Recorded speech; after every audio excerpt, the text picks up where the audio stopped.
Welcome to Zisodel TV. Kindly subscribe, share, and like for latest updates and news. Proud, and that's why, because I know once I go now and buy a house in London, for example, which I had before, I had in America, but I sold them in 1996 or 97 when I decided to go into industry because I was in trading. So trading was very simple. I would just put orders. I don't have to even be here.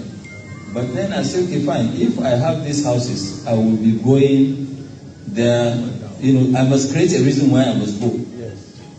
I don't believe, our office in London opened over 30 years ago.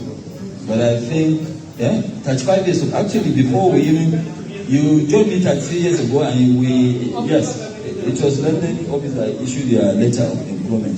So we had this about 30 years. We had office 35 years ago. But I said that, look, if I have houses all over in America and Co, I will not be able to concentrate and be able to build something for my people. So the best thing to do is, okay, I go and check in into the hotel.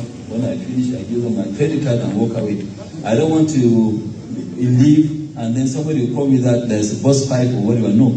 Once I leave, I'm here. I'm home. And I'm very comfortable. I have only home here and Kano and Abuja. That's right. Even Abuja, I haven't built my house yet. I'm in a rented house.